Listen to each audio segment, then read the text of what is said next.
Kungkamsang, Nambalhenge. I hope everyone's doing well. Welcome back to my daily Tezo briefing. Without wasting any time, let's dive straight to the only daily Tibetan Parliament session highlight in English. Chaired by Honorable Speaker Khenpo Tempela, the fourth day of the 17th Tibetan Parliament in Exile's ninth session, that's the budget session, began at 9:30 a.m. as scheduled, with the continued deliberation and discussion from the previous sitting on the recurring budget, of the Department of Information and International Relations, DIIR, that's Chidelikum, for the fiscal year of 2025 to 2026. The session proceeded with the deliberation and sanction of both the recurring budget, and the special recurring budget, of the DIIR, Chidelikum.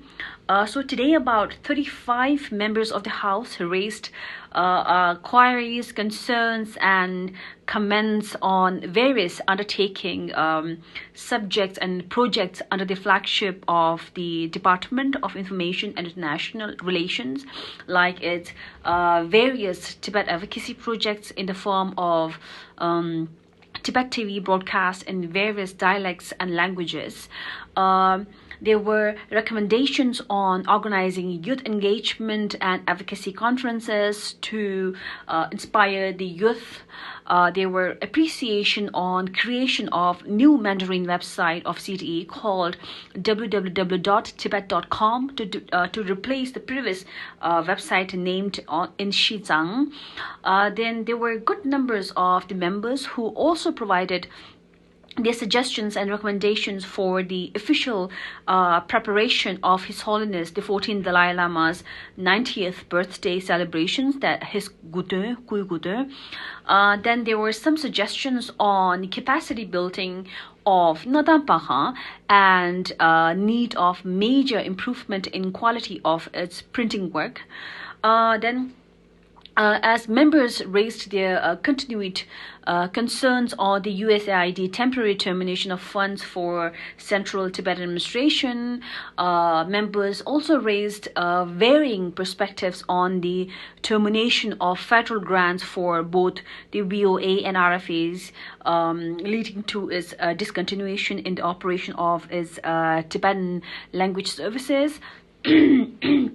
In terms of stressing the crucial role that these broadcasters have played in the past in information dissemination in Tibet and to the world, hence the need of CTA's recommendations, while some stressed on the rather unethical, sometimes sensationalist and biased reporting on ground. So from my part, I was able to remind the department of its core responsibility of advancing Tibet advocacy and strengthening the relations with various nations, especially those with who we as Tibet share border with, which hosts offices of Tibet or coordinators like Nepal and Bhutan, or countries under various offices of Tibet, like under Tibet Bureau Geneva, there are 13 nations. So how is the Bureau able to maintain a close tie with each of these nations while it focuses on UN Tibet advocacy in Geneva? So basically, there were many other concerns related to DIIR's budget, which dominated the 3/4 of the entire day. Kalu Nonzidromla of the department addressed all the concerns and clarified all the queries as necessary.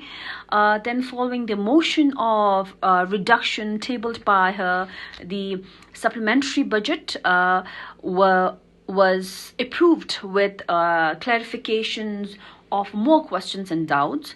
Then as per the scheduled business, the deliberation on the proposed budget of Tibet Policy Institute, TPI, under the DIIR began. The members of the House raised queries on several projects under the body that has a mention of a budget reduction. There were queries on several new projects with higher budget, like the Himalayan Conference and Tibet Cartography project. Then several members also suggested widening the research of the Institute beyond Tibet into a comprehensive reporting of geopolitical development around the world, which impacts Tibet as a nation and as a movement, and many other related undertakings of the department of DIIR. Then Kale Nusdromala provided the necessary clarification as needed. Then after a thorough deliberation, both the recurring budget and the special recurring budget of Tibet Policy Institute, TPI, for the fiscal year of 2025 to 2026 were approved unanimously, whereas the Sugökate supplementary budget of TPI was also sanctioned by majority following a motion of reduction tabled by Kanu Nunsdomala. So finally, the deliberations and sanction of the recurring budget of the Bureau of His Holiness the Dalai Lama in New Delhi began, and it remains open for tomorrow. The session for today basically adjourned at 5 p.m. exactly and will resume at 9:30 a.m. tomorrow morning. So yeah, this was the entire day, which contained lots of discussions, deliberations, sharing of ideas, thoughts and emotions and expressions on various matter, not necessarily directly related to the Department of Information and International Relations, but certainly that that was able to grasp the interest of the honorable members of the Parliament, including the topic of the VOA and RFA's termination as well.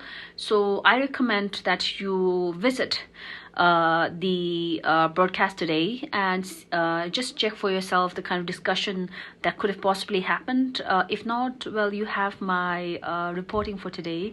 So this is it for today. I will see you tomorrow evening, hopefully again slightly sooner if I could. So yeah, this is it, and I'll see you tomorrow morning. I hope that you're able to watch us live. Tasle.